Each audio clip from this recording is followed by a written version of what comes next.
بسم الله الرحمن الرحیم. قدرمندو لیدونکو اوریدونکو او ګرانو هیوادوالو سلامونه او احترامات مې ومنئ. نن شپږم د اپریل کال 2016 چې د دوشنبې ورځ سره سمون خوري ستاسو خدمت کې حاضر یم. د نن ورځې په برنامه کې د افغانستان پاکستان د لنډ خبرونو نه علاوه نو ټول نړیوال ډیر مهم خبرونه دي چې د کړکېچ د ایران د عربي نړۍ او د امریکا ترمنځ په دې باندې خبرې کوو چې آیا دا موضوع ورانۍ خواته روانه ده که دا سمیدلو خواته روانه ده، د امریکې څه حالت دی. دغه ټول موضوعات به انشاءالله تاسو ته ورو ورو په دې کې واضح او معلوم شي. راځم په د افغانستان پاکستان په هکله. افغانستان او د پاکستان ترمنځ سنګرونه ښه ګرم دي، دواړو طرف نه جنگ روان دی او د کونړ د سرکاڼو په ولسوالۍ کې افغانستان پوځیانو دوه پاکستاني پوستې فتح کړي دي او پس له هغې نه کاملا مسمار کړي دي او له منځه وړي دي، یعنې دغه کړي دي، ختمې کړي دي. همدارنګې په بلوچستان کې د ازادي غوښتونکو او د پاکستان پوځ ترمنځ سخته جګړې شوې دي، سخته جګړه شوې ده او په دې کې یو لوی د خبر دا و چې اول ځل لپاره ازادي غوښتونکو د ټانک ضد میزایلونو نه کار اخیستی. هغه میزایل چې ټانک وهي او ذوبوي یا اور ورته کوي، ختموي یې، چې دې باندې خپله پاکستان اردو وارخطا ده چې دا اسلحه ازادي غوښتونکو د کمه کړله، ځکه چې که دوی یو ځل تهمت په افغانستان وایي خو افغانستان دا اسلحه نه لري، نو دا اسلحه دوی له کمه کړله، تازه دوی ته لاسته ورغلې ده. او بر علاوه دې نه داسې ټوپک نه کار اخیستی دی چې هغه هم د M416 اسلحې په دغه امریکایي په نوعیت اسلحه ده او د دې نه دوی استفاده کړې ده چې دا سیمي اتوماتیک رایفل دغه کې یادیږي، اسلحه کې چې ډېر لرې نه خپل هدف وهي، دښمن چپه کوي او ډېر مؤثره اسلحه ده چې دا په خپل دغې دې ته حیران دي پوځیان چې دا دوی له کوم ځای نه کړله. راځم په نړیواله سطحه د ایران یو پیاوړی پروفیسر دی محمد براندي چې په نړیواله سطحه په یوازې ځان خپل د مملکت استازیتوب کوي او ټوله نړیواله غربي میډیا سره د یوازینی ایرانی دی چې په انګلیسي ژبه باندې د خپل د خاورې د هر حالت نه دفاع کوي. ژوند یې مس خطر کې دی خو به وجود د دم د ډېر په زړوره توګه باندې لګیا دی او ډېر خبرونه او ډېر مؤثر او موثقي دی. په د امریکا او د ایران د جګړې متعلق چې دا کوم یو امریکې عملیات وکړل او د دې F-15 او F-15 طیارې ووهل شولې او څنګه چې ما تاسو ته اطلاع درکړې وه چې 8 طیارې لګېدلې دي. اوس په دې نن ورځ چې پرون رئیس خبر دغه شوی دی، بعضې خبرونو کې 10 ویل کېږي او بعضې خبرونو کې 12 ویل کېږي چې 12 طیارو پورې له منځه تللي دي. په دې باندې به وروستو خبرې کوم چې آیا دا واقعا د کوم پلان لپاره دا تیاري راغلی وي، آیا رښتیا د خپل د هغه پیلوټ پسې راغلی و که نه هدف بل څه و. په ظاهرا دوی اعلان دا وکړ چې د خپل پیلوټ پسې راغلی و. پروفیسر محمد براندي وایي چې د دواړو طرفو علاقې په د پیلوټ په نیولو کې، ځکه چې ایران هم د قیمت کېښوده چې دا پیلوټ چې دی تښتېدلی دی دا باید ونیول شي او امریکا هم خپل زور ولګاو چې خپل پیلوټ ژوندی یا مړی باید د ایران لاس ته پرې نه وځي. دا وایي چې دا ولې د دوی دواړو لپاره د ارزښت لري. وایي چې که چېرته ایران دا کس ونیسي او نړۍ ته یې وښیي، نو پروفیسر محمد براندي وایي چې دا به د امریکې لپاره بالخصوص ډونالډ ټرمپ لپاره یو سیاسي مرګ وي او دا به د دوی د هغه قدرت او د دغې اختتام به وي، ځکه چې دوی ټول دنیا ته ویل چې موږ د ایران ټول دفاعي سیستم ختم کړی دی. دوی نه تنها چې دوی تیارې ووهلې بلکې پیلوټ هم ترې نه ونیسي او کله چې د امریکا خلک دا وګوري نو ډونالډ ټرمپ باندې به ژوند لږ زره مشکله شي. نو د لپاره چې خپل د شکست او خپل د ماتې نه بچي په هر قیمت چې امریکا باید دا پیلوټ ته نجات ورکړي او ترلاسه کړي او که چېرته په ایران دا ترلاسه کړي، ایران به په پیاوړي پوزیشن سره پیاوړي دغې سره به ولاړ اوسي او د هغې په لاس کې به د بارګن لپاره یعنې د داو او د منجلاب لپاره به لوی دغه لاس کې ځکه چې د دې پیلوټ نه هغه ډیره استفاده کولی شي او ډیر خپل اهداف ترلاسه کولی شي. د پیلوټ د دغه په حق ویل کیږي چې د یو د هلیکوپټرونه چې د نجات لپاره راغلی و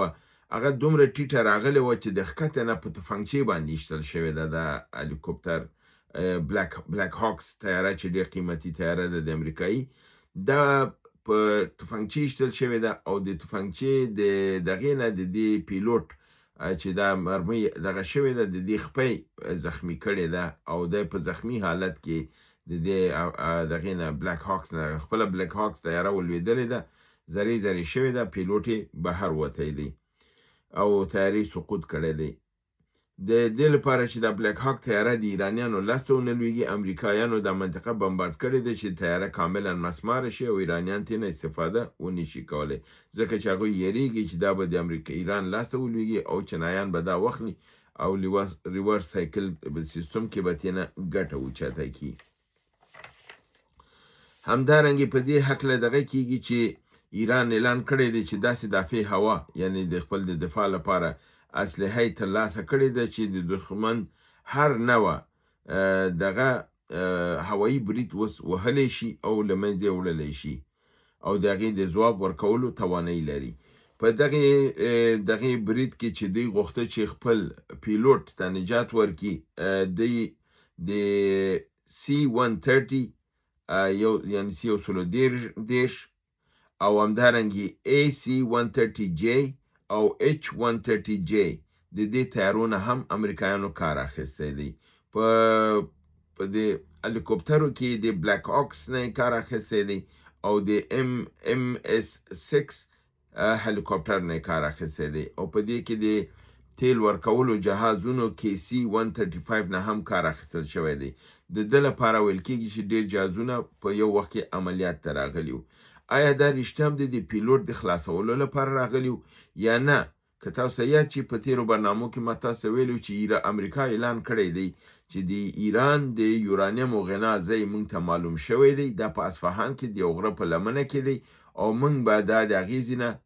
اپریشن به کوو، عملیات به کوو او دا 500 کیلو یورانیم چې دی دا به موږ د هغې ځینه وړو. نو دا دومره تعداد باندې تیارې خو د یو کس لپاره خو نه راځي که نه، د یو پیلوټ لپاره دونه تیارې خو نه راځي. دا دونه د تیارې چې راغلي دي په دې کې هلیکوپټر هم دي، C-30 د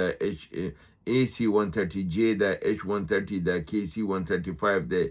MS هلیکوپټر دي او دې کې مثلا نور جنگي جیټونه هم دغه شوي دي، ویل کېږي چې سم مکمل 10-12 کاروانه راغلی و.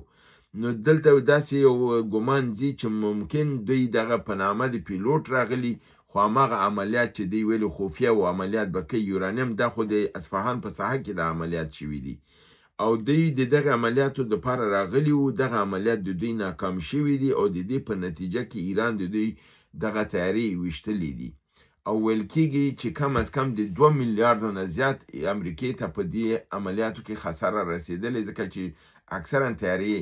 چپه ولیدلې دي. امریکایانو دا اعلان کړی دی چې دا تیارې ګویا د دوی په خپل په منځ کې ټکر شوي دي، یعنې دا داسې ښیي چې ایران نه دي وهلي، ایران کې دا طاقت نشته دی. خپل خلکو ته یې چون دروغ ویلي دي چې ایران چې دی موږ دفاعي سیستم له منځه وړی دی، اوس چې ایران یې وهي نو دوی خپل خلکو ته مخ نه لري. اوس دوی دا بهانه کوي چې دا خو دا خپله په فضا کې لګېدلي دي، لکه هماغسې په 1980 کې چې دوی په تهران یو عملیات کړی و، بیا دوی په بازګشت کې چې هلیکوپټر یې په تښتېدو کې خپل په منځ کې سره لګېدلی وي، 2 هلیکوپټره ولوېدلي وو، 8 کسه امریکایان پکې مړه شوي وو په 1980 کې. دا د هماغې سیناریو تکرار دی. همدارنګې امریکا د B-52 یا B-250 طیارې چې ډېر جګ پرواز کوي او دا د امریکا هغه په حساب قوي ترینې طیارې دي چې کله یو ملک یو ځای دی بالکل اوارهیي کارپټ بامینګ چې ورته وایي، یعنې د قالینې په توګه باندې بالکل اوارول کوي، چې دا 80,000 پاونډه چې 10 ټنه شي، 10 ټنه دا ځان سره اسلحه ځان انتقالولی شي په یو وخت کې او دا د ډېر جګې فضا نه غورځولی شي. دغې طیارو د ایران په فضا باندې نن ګرځېدلې او د ایران فضا باندې دا ځکه چې دا کله په دې فضا باندې راځي ځکه ډونالد ټرمپ اخطار ورکړی دی چې 48 ساعته بعد به د ایران بالکل اوارهیي او له منځه به یې وړي. نو دا تیاري په دغې راغلي دي، په پرواز راغلي دي او دلته یې څارنه کړې ده، مګر کوم عملیات یې ترسره کړي نه دي.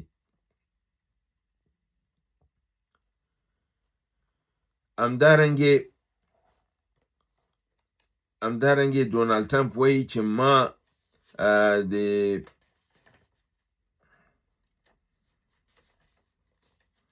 همدارنګې ډونالد ټرمپ وایي چې ما ترکانو ته وبخښئ کردانو ته کافي اسلحه ورکړې ده، اوس دا د دوی په لاس کې ده چې دوی څه وخت قیام کوي د ایران د نظام په مقابل کې.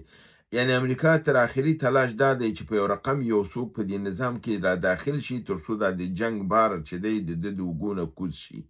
خو د ده په مقابل کې ډونالد ټرمپ دغې ویلي دي، د اردوګان دا ویلي دي چې که چېرته کردان د ایران جګړې ته راننوتل، ځکه چې ډونالد ټرمپ خو واضح ویلي چې ما اسلحه ورکړې ده او پرېمانه اسلحه مې ورته ورسوله او پیسې مې ورکړي دي، اوس د کردان به خپل باید ایران کې کاروایی شروع کړي. ترکیه دا ویلي دي چې که چېرته دای خلک جنگ ته د ایران ته ورننوتل، ترکیه به جنگ ته راننوځي او د اسرائیل په مقابل کې به دا مستقیما دریځ به نیسي. امریکا ته دا اخطار ورکړی دی او دا وارننګ یې ورکړی دی.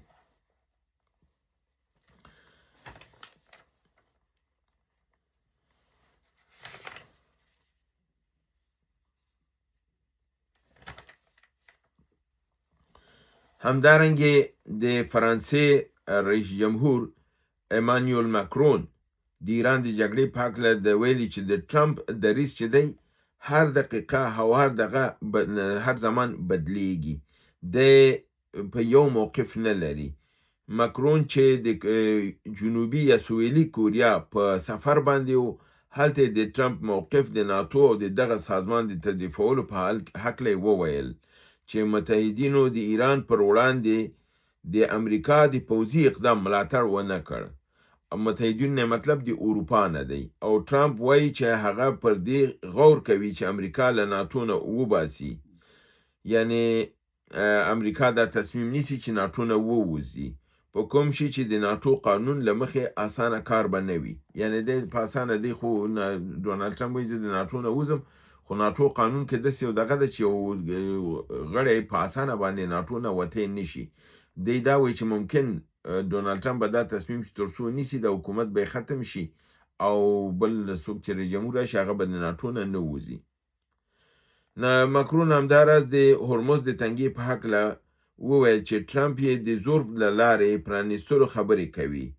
ده وویل چې د هرمز تنګي آزادولو لپاره پوځي عملیات ترسره کول له واقعیت نه لرې خبره ده. یعنی د فرانسې مشر وایي چې دغه دی وایي چې زه په زور باندې د خلاصوم او عملیات کوم، دغه کار دوی نشي کولی امریکایان، او دا په زوره نشي خلاصولی، ځکه چې دا یو غیر واقعي خبره ده، ځکه چې دا په ډیر وخت ونیسي او هر کشتۍ چې د ایران د سپاه پاسداران د دغې لاندې راشي هغه به وهل کیږي. کله چې دا وهل کیږي نو دا تنګه آزادول او خلاصول د امریکا د کوم قوت توانایي نه ده، ځکه چې دا یو چریکي جنگ باندې مبادلېږي او هلته ایران چون په دې خاوره کې د سیمه کې دی او سپاه پاسداران یعنی د ورته IRGC یعنی د ایران ریپابلیکن ګارد قطعه ورته وایي، دا به سخته ستونزې پیدا کی او ایران بیا دیم ورسره اضافه کړې ده. دغې ماکرون وایي چې ایران بالستیک میزایلونه هم لري او د ایران هم دغه چې دی د ایران د همغږۍ پرته د هرمز د پرانیستلو فکر کول غلط دی او دا د زور د لارې نه پرانیستل کیږي. نو بهتره دا ده چې امریکا خپل موقف کې بدلون راوړي او د زور نه بغیر د مصالحې لاره ونیسي او تر څو دا موضوع حل شي.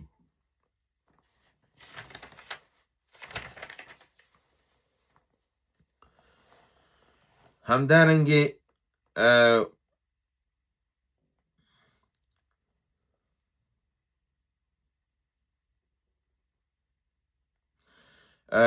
اردوګان او پوټین دواړو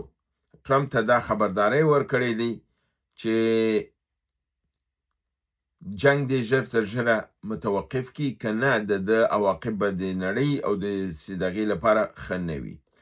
همدارنګه امریکا یو ځل بیا د ایران په بوشهر اتومي بټۍ باندې برید کړی دی چې کوم یو چې د روسیې تر حمایې لاندې ده. یو څه خپل ساینسدانان خو روسیې ایسي یو څه اوسه پورې ملته شته دی چې دا د روسیې د غبرګون سره مخ شوی دی. روسیې امریکې ته دا کړی چې دی ځکه لا اوس هم دا زما تر چتر لاندې ده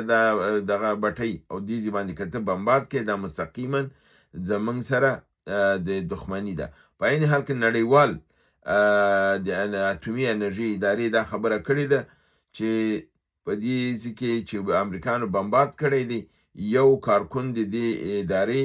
چې همدغه د اتومي بټۍ دی دا وژل شوی دی، خو دا روسي نه دی بلکې دا یو ایرانی دی چې دې بټۍ کې کار کوي خو د امریکا په دې برید کې وژل شوی دی. همدارنګه 4 کشتیګانې د چینایي چې د کیمیاوي موادو نه لپاره د میزایل چې د جامد مواد دي، ځکه میزایل 2 نوع موادو باندې حرکت کوي او مواد سوځي، یا جامد مواد یا مایع ګیسي. نو دا مایع ګیس او مایع مواد چې استعمالي دا د دې موثریت د دې میزایلونو نسبتا کمی او د تیارول او د دې استعمالولو لږ وخت زیات نیسي، ځکه چې مایع مواد پکې ډېر وخت ساتلی نشي او د جامدو موادو سوځول او تیارول او د هغې ساتل چې مواد پکې ډېر وخت ساتل اسانه دی. نو په دې اساس باندې د چین نه 4 کشتۍ د کیمیاوي موادو لپاره د میزایلونو جوړولو د ایران د هرمز د تنګې نه تیر شوي دي او ایران کې دا لنګر اچولی دی او دا مواد ایران ته رسولي، چې یعنې د معنا دا ده چې ایران به تازه دمه نور میزایلونه هم د جامدو موادو چې د ډېر موثره واقع شوي دي لکه خیبر شکن 4 لکه خرمشهر 4 یا ماغه تاسو ته خیبر 4 یا خرمشهر 4 وایو، دا موثرترین میزایلونه او دا په جامدو دغې باندې حرکت کوي. نو د دې مواد را رسیدلی دي او دا همچنان د دوی لپاره د سردرد باعث ګرځېدلی دی.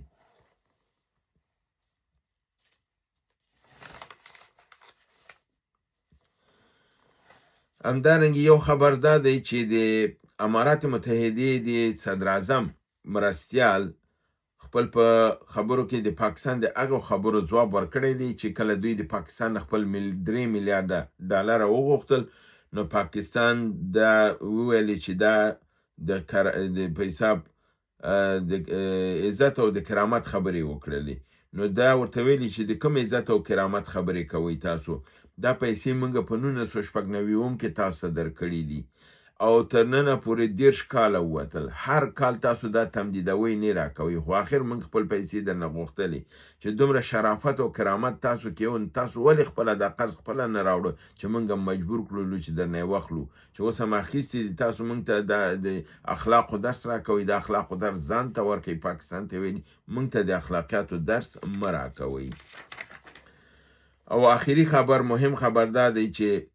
2 ادعاګانې په نړیوال سطح په مختلفو ځایونو نه خبرونو کې را روان دي چې اکثرا غربي دي، چې دغه دا وایي چې ایران کاملا تجهیزات تغییر کړی دی کوم د سطح باندې چې دی اوس مجهز شوی دی، ځکه چې ایران ته دا خطر د ځمکني جګړې او د اتومي حملې ډېر زیات شوی و. نو 1500 میزایلونه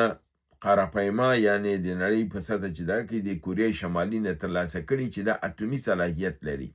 او کوریای شمالي دې پخلی کړی دی چې دا میزایلونه موږ چې کله ایران ته کاملا ورسېده بیا موږ دا خبره افشا کړله چې موږ دا کار کړی دی. په عین حال کې روسیې هم 1000 دانې میزایلونه، هغه میزایلونه چې د امریکا هر ګوټ وغواړي وهلی شي، 18,000 کیلومتره دا سفر کوي،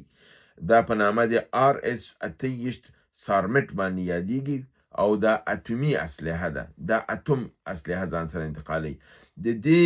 کمال د دې سارمټ دا دی چې دا نه په رادار باندې د مخه نیول کیږي، نه په دافع اول د مخه نیول کیږي، او بل دا دی چې دا د مخکې دی نه چې کوم ښار ته ورسیږي دا په یو راکټ کې 15 اتومي بمونه دی کی 15 اتومي راکټ بمونه پدې کی، کله چې دا خپل هدف ته نزدیکیږي دا 15 اتومي بمونه ځان نه جدا کوي، چې هر بم وایي چې د ناګاساکي او د هیروشیما د بم په مطابقت لري، یعنی 15 هغه بمونه په یو وخت کې ځي. که دی ځي فرضاً یو خر نه وهي 15 خاره په یو وخت کې وهي او وایي دا طاقت لري چې هر میزایل یو خر له منځه وړلی شي. نو د یو دانه سارمټ که د امریکې خواته ځي نو 15 خرونه په یو وخت کې وال کېږي او 1000 دانې د دې نه یې ورکړي دي ایران ته چې دې باندې د که امریکا رئیس جمهور په نیمه شپه کې د خوب نه په حساب پاسول شوی دی او د امنیت د شورا جلسه دایر شوې ده او په دې باندې غور شوی دی چې آیا موږ د ایران په مقابل کې اتومي اسلحې ته چې کوم فکر هم کړی او تللی شو که نه شو، آیا اسرائیل ته دا اجازه ورکړو که ورنکړو او اسرائیل هم د دې شي نه خبر شوی دی او هغه هم په دې کې اوس په ډار کې دی ځکه چې یو دانه د اسرائیل د ختمولو له منځه وړلو لپاره کافي دی او د هر یو نه چې استعمال کی که د کوریا شمالي والا استعمال کی او که سارمټ آرس آتش استعمال کی په دې صورت سره د دې کاملا نظام له منځه وړلی شي او دا دغه چې دی اروپایانو دې میزایل باندې نوم ایښی دی سیتان 2 یعنی دویم شیطان یې په دې باندې نوم ایښی دی او دا ډېر قوي ترینه اسلحه ده او ویل کېږي چې 1000 دانې وخته دا ایران ته رسیدلی دي او کله چې دا تکمیل شوي دي د دې اطلاع بیا روسانو علني ورکړي چې دا موږ دا ترانزکشن وکړه اوس ایران اتومي صلاحیت لري او د ځان نه دفاع کولی شي او دا خبر امریکا ته هم ورکړ شوی دی. تر اوسه پورې په رسمي توګه نه ایران دا خبر تایید کړی دی نه امریکې دا تایید کړی او نه یې رد کړی دی خو د غربي نړۍ ویلاګران چې دي هغه باخبره لوی ویلاګران چې په هوایي خبر نه ورکوي بلکې موثق خبرونه ورکوي د هغوی د خوا نه دا خبر دواړه تایید شوي دي.